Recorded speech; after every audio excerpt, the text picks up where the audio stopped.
Ladies and gentlemen, on that note, we're about to spearhead and gear up for our next conversation. This is Envisioning Climate Goals, India's Strategic Inputs and Roadmap for Success. In fact, this afternoon at the summit, we have with us our Honorable Chief Guest, Shri Bhupinder Yadav, Honorable Minister of Environment, Forest and Climate Change, Government of India, and he will be in a conversation with Hina Gambhir, News Editor, Times Now. So if I could please invite Hina to please come on stage.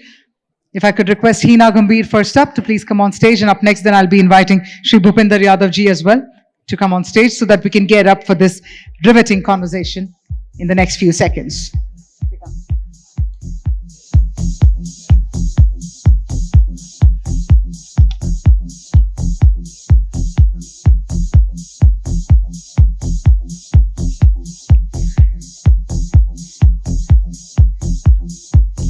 And I'd also like to remind you all that towards the end of the program, we'll also have the felicitations for cutting-edge sustainable innovations. That segment will be taking place in the evening around 6 p.m. as well. And I'd like to urge all of you to please stay back to witness the felicitations, to celebrate all these innovations that are truly making a difference.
Ladies and gentlemen, it's an absolute honor to have the august presence of our Honorable Chief Guest, Shri Bhupinder Yadav, Honorable Minister of Environment, Forest and Climate Change. Can we have a huge round of applause to warmly welcome Shri Bhupinder Yadav to the 6th edition of the SDG Summit.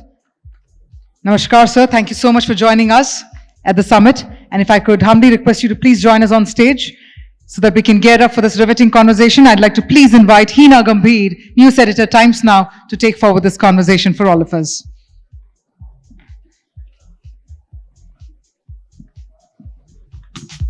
Thank you. Welcome, sir. Let's have a loud round of applause for Honorable Minister, Mr. Bhupinder Yadav. Thank you very much, sir, for joining us here today.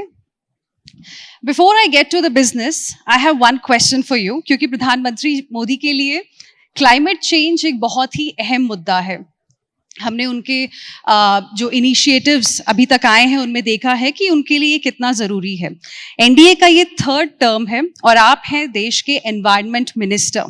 जैसे हम लोगों के लिए KRA set होता है जब हम एक नई कंपनी ज्वाइन करते हैं, आई एम श्योर आपके लिए भी कुछ KRA सेट किया होगा प्रधानमंत्री मोदी जी ने. तो आपको क्या मैसेज देकर भेजा है कि इस टर्म में एनवायरनमेंट को लेकर आपको ये अचीव करना है?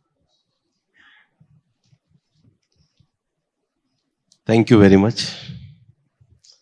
सबसे पहले तो क्लाइमेट चेंज मुद्दा नहीं है, हकीकत है.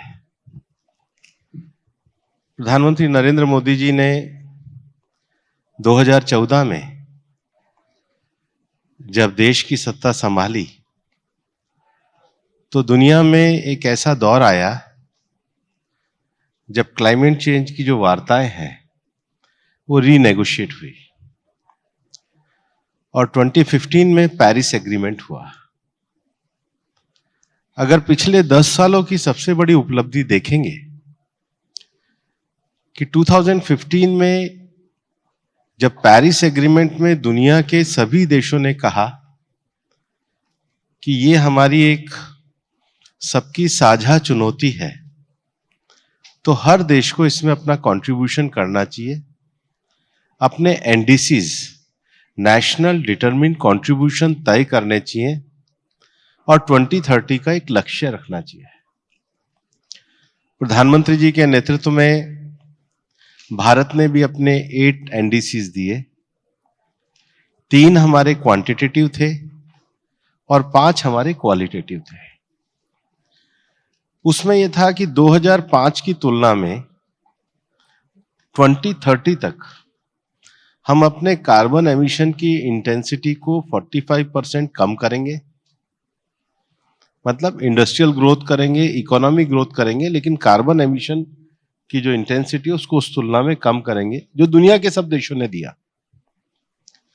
दूसरा, हमने क्वांटिटेटिव जो लक्ष्य दिया वो हमने दिया कि हम रिन्यूएबल में अपनी क्षमता को 40% बढ़ाएंगे। और तीसरा दिया कि हम अपना जो कार्बन श्रिंक है, ग्रीन कवर है, उसको बढ़ाने का काम करेंगे।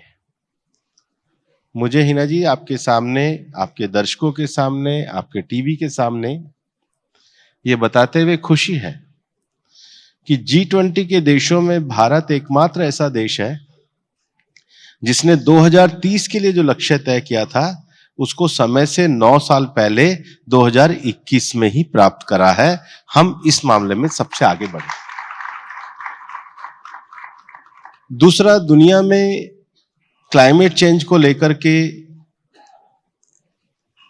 बहुत सारी सेमिनार और बातचीत तो होती है, लेकिन क्लाइमेट की समस्या से निजात पाने के लिए एक्शन ओरिएंटेड प्रोग्राम क्या होने चाहिए। भारत ने 2015 में फ्रांस के साथ मिलकर इंटरनेशनल सोलर अलायंस बनाया, रिन्यूएबल की क्षमता में नॉलेज शेयरिंग के लिए, कैपेसिटी बिल्डिंग के लिए। आज उसका इंटरनेशनल हेडक्वार्टर भी गुड़गांव में है। दुनिया के 137 कंट्रीज उसके पार्टिसिपेंट भी हैं। भारत ने हार्ड टू अबेट इंडस्ट्री के लिए स्वीडन के साथ मिलकर के लीडरशिप फॉर इंडस्ट्रियल ट्रांसफॉर्मेशन जैसा एक क्लाइमेट एक्शन प्रोग्राम बनाया। और यूएई में जब कॉप हुई तो स्वीडन के प्रधानमंत्री जी के साथ उसका हमने लेड आईटी 2.0 भी शुरू किया। तीसरा, क्लाइमेट चेंज के कारण जो डिजास्टर पैदा हो रहे हैं, भारत ने CDRI coalition for disaster resilience infrastructure एक एक्शन प्रोग्राम बनाया और आज भारत उस मामले में काफी अच्छी नॉलेज शेयरिंग के लिए काम कर रहे हैं। दुनिया में बायोडायवर्सिटी को बचाने के लिए, उसको कंजर्व और प्रिजर्व करने के लिए भारत ने दुनिया में टाइगर कंजर्वेशन के जब 50 ईयर पूरे किए तो हमने ऐसे 97 कंट्रीज जिसमें इस प्रकार की बायोडायवर्सिटी, फ्लोरा, फोना और बिग कैट्स हैं, उनको लेकर इंटरनेशनल बिग कैट अलायंस बनाया। और अगर मोदी 3.0 की बात करेंगे तो 4 जून को जब परिणाम आया, 5 जून को ही पहला प्रोग्राम प्रधानमंत्री जी ने किया, वर्ल्ड एनवायरनमेंट डे पे एक पेड़ मां के नाम अभियान शुरू किया। ये जो पूरे क्लाइमेट में हम जो इस धरती पे आए हैं, तो 2 लोगों का बड़ा हमारे पे एहसान है। एक हमारी मां का जिसने हमें जन्म दिया, और एक धरती मां का जो हमारा पालन पोषण करती है। आप बड़ी फैक्ट्री बना सकते हैं, बड़ी गाड़ी खरीद सकते हैं, लेकिन वो सब चीज कार्बन एमिशन करेगी। आप एक पेड़ लगाएंगे तो धरती माँ के लिए ऑक्सीजन पैदा करेगी।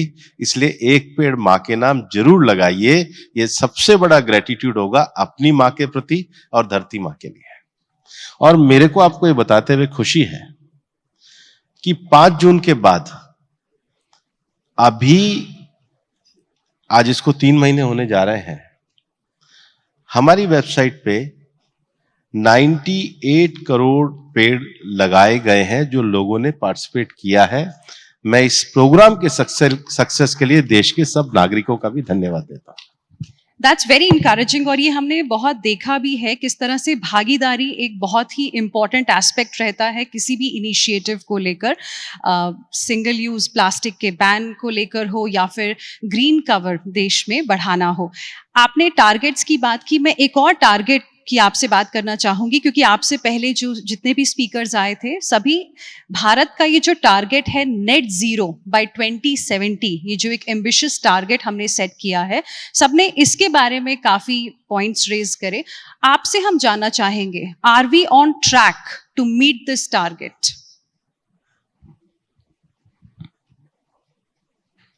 दो विषय हैं। जैसे हम दुनिया में जब ये क्लाइमेट चेंज की वार्ताओं में जाते हैं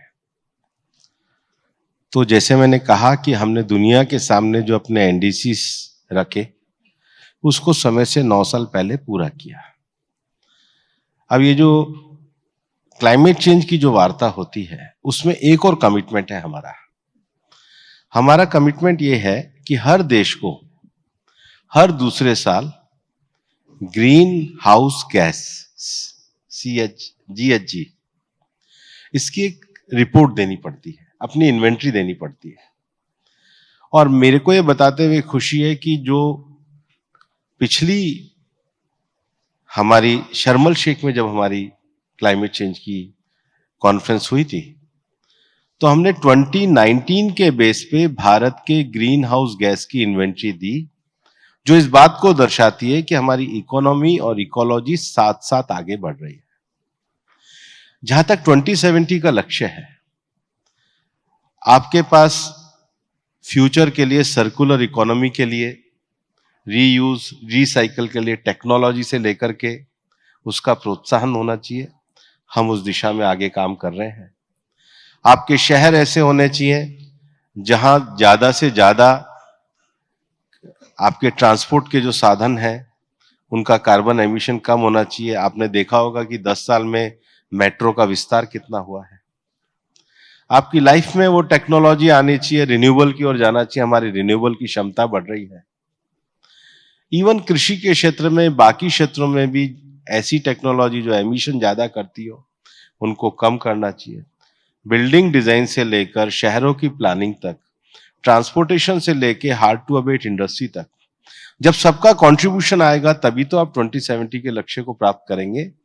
मैं जो 2019 की, क्योंकि ये रिपोर्ट तो वेबसाइट पे अवेलेबल है, भारत ने पेश करी है, दुनिया के सारे देशों ने उसको एग्जामिन भी किया है, सारे साइंटिस्ट उसको एग्जामिन करेंगे। वो इस दिशा की ओर दिखा रहे हैं कि भारत ने जो 2070 का लक्ष्य तय किया है निश्चित रूप से उसको प्राप्त करेंगे, क्योंकि मोदी 2.0 के बाद अब ये मोदी 3.0 है जो कंसिस्टेंसी और कंटिन्यूटी के साथ उस पर आगे बढ़ रहे हैं। बिल्कुल, आप कॉन्फिडेंट हैं कि 2070 तक ये टारगेट जो है, जिसे काफी एम्बिशियस कहा जा रहा है, ये अचीव हो जाएगा। लेकिन क्लाइमेट चेंज एक ऐसी लड़ाई है, एक हकीकत है जो हम सबको इम्पैक्ट करती है, रोज इम्पैक्ट करती है, और एक ऐसी लड़ाई है जो सबका मानना है अकेले नहीं लड़ी जा सकती। सो एज गवर्नमेंट आप पॉलिसी बना सकते हैं, एक दिशा दे सकते हैं, लेकिन उसको अगर ग्राउंड पे इम्प्लीमेंट न किया जाए सही तरीके से तो उन एम्बिशंस को पूरा करना बहुत मुश्किल है। इसमें मैं की स्टेक होल्डर्स की बात करना चाहती हूँ, industry and people at large. उनको इस रास्ते में साथ लेकर चलने के लिए आपके क्या फोकस एरियाज हैं और क्या किया जा रहा है, so that this does not seem like a liability, एक रिस्पॉन्सिबिलिटी के तौर पे लोग इसको आगे बढ़ाएं? आपने बहुत अच्छा क्वेश्चन पूछा है, और ये पूरी दुनिया में जो बातचीत चलती है, क्योंकि 3 बड़ी थ्रेट्स दुनिया के सामने है। पहला, टेम्परेचर राइज होएगा, तो टेम्परेचर राइज होने के कारण बाढ़, आपदा, सूखा, ये भविष्य की बड़ी चुनौतियां हैं। दूसरा, लॉस ऑफ बायोडायवर्सिटी के भी अपने चैलेंजेस हैं। और तीसरा, हमारा यूरिया से लेके जितनी भी चीजें हम लोग यूज कर रहे हैं, अल्टीमेटली ये धरती को बंजर ही कर रहे हैं। फूड सिक्योरिटी के भी चैलेंजेस आएंगे। अब इसमें 3 विषय हैं। सबसे पहला मिटिगेशन मेजर्स है। तो गवर्नमेंट जब अपने पॉलिसी बनाती है तो मिटिगेशन मेजर्स की और गवर्नमेंट स्पष्ट दिशा तय करती है। जैसे हम कार्बन एमिशन को कम कर रहे हैं, हम रिन्यूएबल की ओर आगे बढ़ रहे हैं, हम ट्रांसपोर्टेशन में आगे बढ़ रहे हैं, हम ग्रीन क्रेडिट फंड जैसे नए चीजें लेके आ रहे हैं, हम कार्बन क्रेडिट फंड जैसे नए लेके आ रहे हैं, हम नए टेक्नोलॉजी और इनोवेशन को कर रहे हैं। और आपने देखा होगा कि पिछले 2 साल में हमारी वित्त मंत्री माननीय निर्मला जी ने जो बजट लिया, हम ग्रीन बजट की ओर बढ़ रहे हैं। तो ये मिटिगेशन मेजर्स है।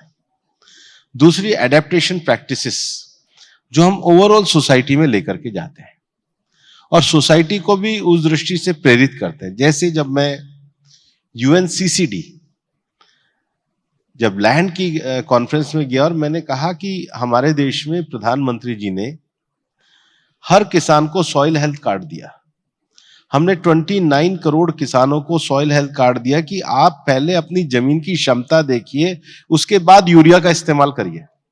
अदरवाइज तो सारी जमीन को आप यूरिया से खत्म कर दोगे। किसान को अपनी जमीन का, ये एक बड़ा जन भागीदारी का मूवमेंट है, सेव वाटर को लेकर के, बाकी चीजों को लेकर के।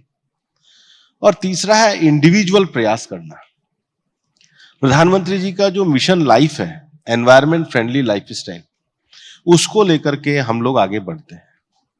और हमारी मिनिस्ट्री ने भी अभी देश की सारी आईआईटीज में 15 अक्टूबर को हमारा वो प्रोग्राम समाप्त हुआ है।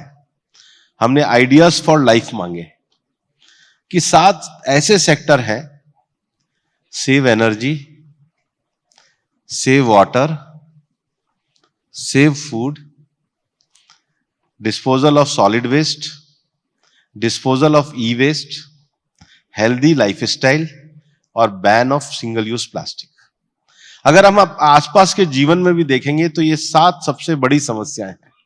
आपके नए स्टार्टअप, आपके नए टेक्नोलॉजी इंटरवेंशन, आपका नया बिजनेस, आपकी नई सर्कुलर इकोनॉमी की बातें इन्हीं 7 चीजों के आसपास घूमती है। आज हम जो जिंदगी जी रहे हैं ये एनर्जी बेस्ड लाइफ है। बिना एनर्जी के हम सस्टेन नहीं कर सकते। तो 2 ही रास्ते हैं दुनिया के सामने, एनर्जी को सेव किया जाए और रिन्यूएबल की ओर बढ़ा जाए, क्योंकि जितना एनर्जी का कंजम्पशन है उतना कार्बन एमिशन है। पर आप दुनिया में पीछे नहीं आ सकते। आगे जाने के लिए आपको नए स्टार्टअप, टेक्नोलॉजी, विषय उधर जाना होगा जहां आप रिन्यूएबल की ओर बढ़ेंगे। आप फूड को वेस्ट नहीं कर सकते। अब दुनिया की 17% पॉपुलेशन है और हमारे पास 1.7% पीने का मीठा पानी है, तो सेव वाटर के लिए हमको करना पड़ेगा। तो मिटिगेशन मेजर्स, एडेप्टेशन प्रैक्टिसेस और एनवायरमेंट फ्रेंडली लाइफस्टाइल, इन तीनों का कॉम्बिनेशन है और प्रधानमंत्री जी के विजन के कारण हम तीनों विषयों को साथ साथ लेकर के चल रहे हैं। इंटेंशन बहुत अच्छा है, लेकिन कुछ फैक्ट्स हैं, जैसे कि हमारा जो डिपेंडेंस है फॉसिल फ्यूल के ऊपर वो बहुत ज़्यादा है। उसके अलावा जितना हम इंपोर्ट करते हैं ऑयल एंड गैस खास करके, वो भी बहुत ज़्यादा है। अभी हम देख रहे हैं ईरान और इजराइल के बीच में जो हालात हैं, किस तरह से क्रूड ऑयल प्राइसेस भी बढ़ गए, तो उसका पूरा इम्पैक्ट हमारी इकोनॉमी पर पड़ेगा। एनर्जी की ज़रूरत है, लेकिन वो ट्रांजिशन अभी होता हुआ बहुत तेज़ी से नज़र नहीं आ रहा है। छोटा सा एग्जाम्पल है, ई व्हीकल्स, इलेक्ट्रिक व्हीकल्स, सोचा था कि एक बड़ा रेवोल्यूशन आ जाएगा, लेकिन उसका अडेप्टेशन अभी ऑन ग्राउंड इतना हुआ नहीं है। तो इस ट्रांजिशन को एक्सेलरेट करने के लिए क्या किया जा रहा है और ये कितनी बड़ी चिंता है, डिपेंडेंस? हिना जी, आपने बहुत अच्छा क्वेश्चन पूछा है और मैं भी एक क्लैरिफिकेशन देने की सोच रहा था। जो पहले हमारे देश के इंटेलेक्चुअल क्लास को कुछ चीजों की भ्रांतियां खत्म करनी चाहिए। आपने कहा कि हम सबसे ज्यादा फॉसिल फ्यूल पे डिपेंड हैं और हमें हमेशा दिखा दिया जाता है कि हम 4थे नंबर पे सबसे ज्यादा कार्बन एमिशन कर रहे हैं। ठीक है, यही क्वेश्चन था। हम दुनिया की 17% आबादी है, 17%। हमारा जो कार्बन एमिशन है दुनिया में वो 4.5% या 5% है। दुनिया के जो मोस्ट डेवलप्ड कंट्रीज है, मतलब जो पेरिस एग्रीमेंट में दुनिया को 2 भागों में बांटा, डेवलप्ड और डेवलपिंग, वो डेवलप्ड कंट्री की भी पॉपुलेशन को मिला दो तो 17% है। उनका कलेक्टिव कार्बन एमिशन 60% है। उनको तो कोई नहीं कहता है। उन्होंने तो हिस्टोरिकल स्पेस भी सबसे ज्यादा घेरा है। जब मैं कह रहा हूं कि हमने ये कहा कि हम अपने रिन्यूएबल की क्षमता को बढ़ाएंगे और हमने 40% के लक्ष्य को समय से 9 साल पहले पूरा किया, तो हमें अपने विकास की आवश्यकताएं पूरी करनी है। हमें एनर्जी का एक्सेस भारत के हर गरीब को पहुंचाना है। यह हमारा धर्म है, हमारा कर्तव्य है। इसमें हम दुनिया की किसी आर्गुमेंट को नहीं मारेंगे। ये हमारे को करना है। लेकिन इस आर्गुमेंट को आप इस तरीके से लीजिए कि हमने रिन्यूएबल की क्षमता को 40% बढ़ाया है। मेरा सवाल वही है कि कितनी बड़ी चिंता है ये आपके लिए? नहीं, चिंता के कारण सरकार पूरी तरीके से लग रही है, लेकिन आर्गुमेंट को सही तरीके से लेना चाहिए। भारत का पर कैपिटा कार्बन जो कंजम्पशन है वो इथोपिया से भी कम है। इसका अर्थ ये नहीं कह रहे कि कार्बन एमिशन होना चाहिए। हमारे यहाँ मेट्रो का विस्तार है, हमारे यहाँ टेक्नोलॉजी का विस्तार है, हमारे यहाँ सर्कुलर इकोनॉमी का विस्तार है, हमारे यहाँ रिन्यूएबल की क्षमताओं का विस्तार है। और इसलिए सरकार जब हाइड्रोजन मिशन से लेकर के बड़े मिशन को आगे बढ़ाने की बात कर रही है तो सरकार की पूरी प्रतिबद्धता है। और इसीलिए मैं आपको कह रहा हूं कि 2019 का जो ग्रीन हाउस गैस GHG का जो हमारा सबमिशन है उसकी तुलना दुनिया के सामने रखी जानी चाहिए कि भारत ने अपनी जो इकोनॉमिक ग्रोथ करी है उसी के साथ साथ इकोलॉजी के मामले में भी भारत ने दुनिया के लक्ष्यों को प्राप्त करा है। आगे बढ़ते हैं। अभी कुछ ही हफ्तों में COP29 भी होने वाला है अजरबैजान में। उसमें भारत की तरफ से क्या फोकस रहेगा, किस ऑब्जेक्टिव के साथ हम वहां पर जा रहे हैं? देखिए, कॉप एक लंबी चलने वाली वार्ता रहती है। जब ग्लासगो में कॉप हुआ था तो प्रधानमंत्री जी ने पूरे दुनिया के सामने मिशन लाइफ का विषय रखा था और उस समय हम लोगों ने दुनिया के छोटे देशों को भी इसको आपदा के लिए एक्सेस हो, इसलिए हमने CDRI में आइरिस करके एक ऑर्गेनाइजेशन करा के पैसिफिक कंट्रीज के लिए एक बड़ा एक्शन प्रोग्राम चलाया था। उसके बाद अगली जो कॉप आई उसमें लॉस एंड डैमेजेस फंड की बात आई, भारत ने उसमें सक्रिय भूमिका निभाई।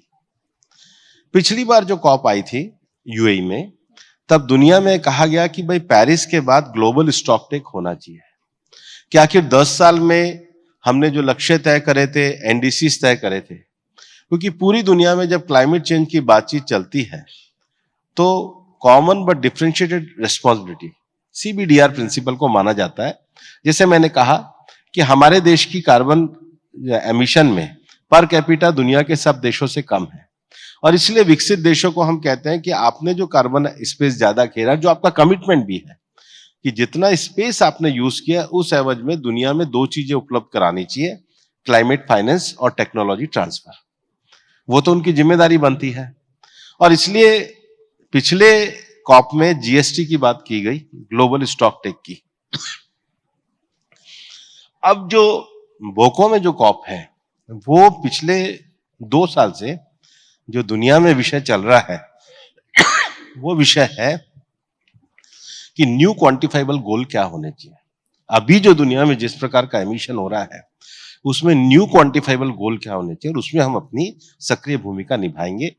भारत एक बात हमेशा कहते हैं कि हम इस प्रॉब्लम में सॉल्यूशन के लिए काम करेंगे, प्रॉब्लम नहीं करेंगे। सॉल्यूशन के लिए काम करेंगे। I think we can just ask for water. Can we get some water for sir? जी, सॉल्यूशन के लिए काम करेंगे, बहुत ही इंपॉर्टेंट पॉइंट आपने रेज किया है। साथ ही मैं आपसे एक ये भी सवाल पूछना चाहती हूँ, आपने कई बार हमें क्लाइमेट फाइनेंस को सही से एक्सप्लेन करने की ज़रूरत है, उसको डिफाइन करने की सही तरीके से ज़रूरत है। क्या उसके बारे में कुछ बताएंगे? क्योंकि अजरबैजान में जो अब COP29 होने वाला है उसमें क्लाइमेट फाइनेंस एक बहुत ही इंपॉर्टेंट मुद्दा रहेगा। देखिए, पहले जो क्लाइमेट फाइनेंस की बात की गई थी वो $100 बिलियन की बात की गई थी, लेकिन प्रधानमंत्री जी का भी वक्तव्य था और दुनिया में सब लोगों को मानना था कि अभी जो बात दुनिया में जिस प्रकार का एमिशन बढ़ रहा है और अगर उसको कलेक्टिवली किया जाएगा तो ये $100 बिलियन नहीं तो कई ट्रिलियन डॉलर होना चाहिए। न्यू क्वांटिफाइबल गोल जो अभी जो पूरे डिस्कशन में आने हैं वो इन्हीं विषयों को लेकर के आना है, क्योंकि GST तो पिछली कॉप में हो चुका है और मेरा ये मानना है कि भारत ने इसमें जो ग्लोबल साउथ है, जो डेवलपिंग कंट्रीज है, जिनके एस्पिरेशंस हैं, जिनको आगे बढ़ना है, उनके लिए रिन्यूएबल टेक्नोलॉजी और बाकी विषयों में टेक्नोलॉजी ट्रांसफर होना चाहिए।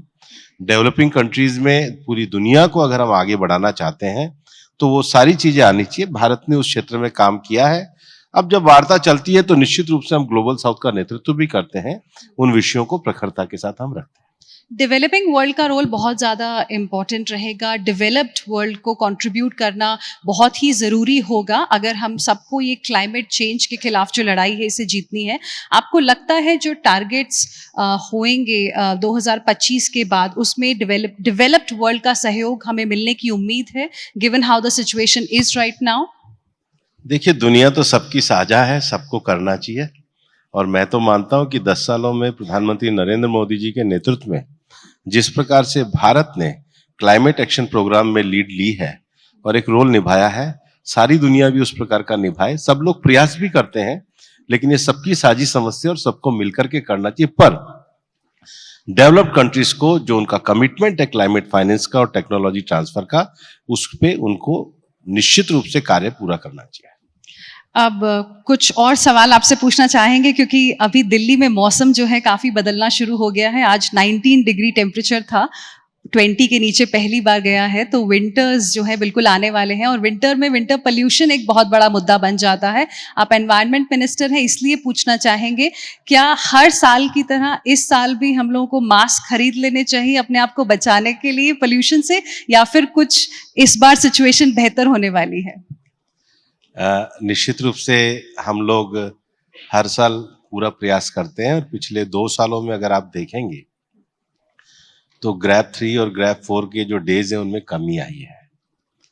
पिछली बार जो ज़्यादा परेशानी थी ये जनवरी के समय में थी, क्योंकि हवा चलना एकदम बंद हो जाती है।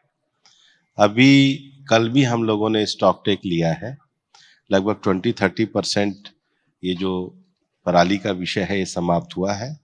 दिल्ली में लंबे समय तक हम दिल्ली सरकार को कहते रहे, जो लैंडफिल थे उनको क्लियर करने का। भलसवा का आनंद विहार की तरफ देखेंगे तो ज़्यादा होता है। पिछले 1 साल में उसमें काफ़ी काम हुआ है। व्हीकल में जो व्हीकल डी रजिस्टर्ड हुए हैं और उसके बाद भी वो स्क्रैप पे नहीं हुए, उसके कारण व्हीकल पॉल्यूशन है, उसके कारण भी हम काम कर रहे हैं। लेकिन अगर पिछले 10 सालों में देखें तो हमने दिल्ली एनसीआर में जो इंडस्ट्रीज हैं उनको पीएनजी पे ले जाने के लिए काफ़ी काम किया। दिल्ली के जो हमारे सर्कुलर हाईवे निकले कुंडली बॉर्डर इधर, उससे हमने हैवी ट्रैफिक को निकालने का काफ़ी काम किया। हमने BS4 से BS6 जो पेट्रोल में चेंज किया उसमें काफ़ी काम किया है। और अभी एक बड़ा मूवमेंट हमने पेड़ लगाने का ग्रीन दिल्ली के लिए किया है। और ग्रैप को भी हमने बहुत समझदारी के साथ इस्तेमाल करने का काम किया है। और सरकार ने CAQM जैसी अथॉरिटी बनाई है और पहली बार हमने लेजिस्लेशन में जो एयर शेड एरिया है उसको पहचानने की बात करी है। लंबे समय में दिल्ली में कंस्ट्रक्शन इंडस्ट्रीज का एक विषय रहता था कि जी हमारे तो काम एक साथ बंद हो जाते हैं। इस बार हमने उनका वो पार्ट जिसमें डस्ट ना आती हो, अंदर का इलेक्ट्रिक वगैरह का काम है, उसको भी हमने बातचीत करके उसमें रियायत देने का काम किया है। तो मैं तो सभी लोगों से कहूँगा, सबके सहयोग से हम इसमें और आगे बढ़ने का काम करेंगे और निश्चित रूप से क्लीन दिल्ली बनाने में आगे बढ़ेंगे। आपको सहयोग मिल रहा है दिल्ली सरकार की तरफ से, क्योंकि पॉलिटिक्स ज़्यादा शुरू हो जाती है जैसे ही पोल्यूशन आता है? देखो, पॉलिटिक्स करने वाले तो पॉलिटिक्स में रहेंगे, जेल में जाके भी करेंगे, जेल के बाहर आके भी करेंगे। जिनको शर्म नहीं है उनका क्या इलाज है? एक ही इलाज है। और इसलिए मेरा ये मानना है कि हमने कमिटमेंट के साथ विषयों को आगे बढ़ाया है। हमने सभी राज्यों से सहयोग मांगा है, सभी कलेक्टर्स को।